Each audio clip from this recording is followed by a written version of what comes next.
Welcome to this oil pastel practice, blended overlapping shapes. Now for this, I'm going to be making hearts, but you could do squares, circles, whatever shape you want. They don't even all have to be the same shape. Get creative. This is an activity that's going to help you practice blending, building up layers of your pastel, and learning how the colors work together. So without any further ado, let's get started. For this inquiry, you are going to need your art journal, sandpaper. Now this is important. You have to sand your paper before you get started. Your box of oil pastels, a pencil, and make it sharp. Your plastic texture knife or something else to scrape pastels with. Tissue or paper towels to clean the ends of your pastels. You are going to need patience. This is going to take some time. This took me, I think, 3 hours. You can also bring a Flair pen and some good music. And that will be it for now. So without any more talking, let's get to the art. So as you can see here, I used hearts as my overlapping shape, but you could use any shape you wanted. Start by sanding the page just a little bit with your sandpaper to make sure that the pastel is going to stick and layer. Then make your shapes in the order of the color wheel. And if you're not sure, there's a color wheel on the Auntie's Art Club website, or that's the order that your pastels came in. You can see how I'm overlapping colors that go together. I didn't overlap the blue and the orange because they don't mix super well, but if you want to play with that, go for it. So I started by doing all of my outlines really gently. I didn't put too much pastel on, so I could still kind of see the layers. After I've got all of my shapes down, and they're overlapping a little bit, then I start adding layers. So I go with the various shades of my colors, and I was using the technique of scumbling. You can go back to the previous pastel video if you're not sure about what scumbling is. But I was slowly building up the layers. Each layer, I'm not pressing too hard. It's done with very light. Actually, scumbling and light layers are the two techniques I was using. I think I kind of went back and forth. So you're probably going to play around with those two, or you could use some of the other techniques that we practiced in the first pastel video. Anyway, so I'm blending the parts that overlap, and that's going to help me to understand how my pastels work together. And then next time that you want to mix pastels, you're going to have that memory of what these were like. All right, so I just kept going and going. So I start with my red. When I do my orange, I also blended in a little bit of red and a little bit of yellow, as well as using orange pastels. This is going to help you play with your color wheel a little bit more. For colors that are primary, like red, yellow, and blue, I didn't have as many options for mixing different shades in. But for those secondary colors, like orange, green, and purple, as well as pink is kind of a mix, play with adding different shades in there. What happens if you add a little bit of blue to your green? What happens if you add some extra yellow to your green? For each of the secondary colors, try to get 2 or 3 colors in there to make sure that it has some depth. So I played around with putting darker blue around the outside of my heart, and then the inside of my heart was more just green and yellow. But it really depends on your practice. So play around with it, find out what you like. Again, I'm just using very light layers here. I found if I put too much pressure, then it's harder and harder to blend.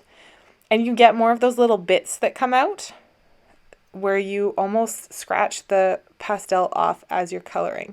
So if that's happening, you can lighten up on the pressure a little bit. That's lighten up on how hard you're pushing on your pastel. And make sure you clean those up carefully. Don't just drop them on the table or on the floor. Pick them up with a damp paper towel or Kleenex.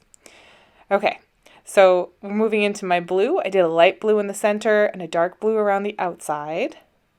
And I just played with blending. The more you blend and practice, the more you can make art that makes your eyes just really happy. Keep in mind that this particular project was something I left out and I came back to for maybe most of a day. I think it was about 3 hours of total video time that I sped up to make this video. So don't rush it. Take your time, play around with different shapes, play around with different blending techniques, but definitely keep it fun. Pastel can be frustrating because it does take a lot of time and patience to build up those layers. You're not going to get all the color in one go. You want to build up layers of color. The more layers you have on your paper, the less you're going to want to push down. Once you're done putting in all your layers, I took a paintbrush and the back end of my paintbrush, like the handle, and I scratched designs into my heart. I did that just where the two colored hearts overlapped, but you could play around with doing that all over. Make sure you wipe off your pastels and put them away nicely before you move on to the next part. Once your pastels are all done, you put all the pastel you want to put on the paper. You've wiped the ends of your pastels and you put them away nicely, nice and safe. Make sure they're closed away, put away nicely. Then get your pencil out and have some fun doing some patterns around your shapes. Whatever shape you picked, whatever white space is on your paper, see that as space to play with your Flair pen and your pencil. Putting in the gray and the black in the background is going to make the colors pop even more. So going over this, I had done just kind of free, relaxing, Zentangle-y lines. And then I shaded some of them in with my pencil. I left some of them white. But it was just to give a little bit more movement and more interest to my piece. So whatever feels right to you, maybe you do the pastels today and you come back to the pencils another day. But take some time with putting in your background. It's pretty fun to do a background that makes no sense. This was just kind of like the Zentangle, making my own coloring lines and then shading them in. It's good to practice this sort of thing. It's good for your hand-eye coordination, and it makes all sorts of art easier to do. I did struggle in the middle. I wasn't sure what to do with those. So I did lots of shading.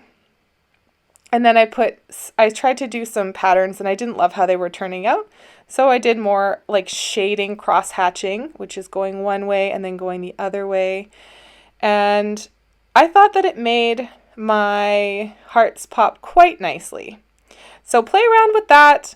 Play around with the pastels. Remember, this is just for fun. And that though this is sped up, it took me a really long time to make. But that's okay, because you're never wasting your time when you're doing something creative. When it's time to clean up, gently wipe. So your mixed up oil pastels, I talked about this, but gently wipe the tips of your oil pastels and put them in the order of the color wheel when you put them in the box. This will make whatever you want to do next with your art so much more fun when you pull out those pastels and they're all in order. Pick up any of those bits. Those pastel bits, you don't want any on the floor, you don't want any on the table. You want to pick them up with a damp cloth, a tissue, or paper towel. You could even use toilet paper. Clean your texturing knife or the back of your paintbrush. I use the back of my paintbrush with warm, soapy water, and store all of your pastel supplies back in your art kit. Make sure that sandpaper gets put away somewhere safe too, because it's important if you're going to do pastels. That is it for this Auntie's Art video. Let me know how it went. I would love to see pictures of your creations. I'm curious to see what different shapes would look like. And remember to share your creations with me by sending a high quality photo of a clear photo of what you created, and I can share it on the gallery. Have a beautiful day. Thanks for creating with me.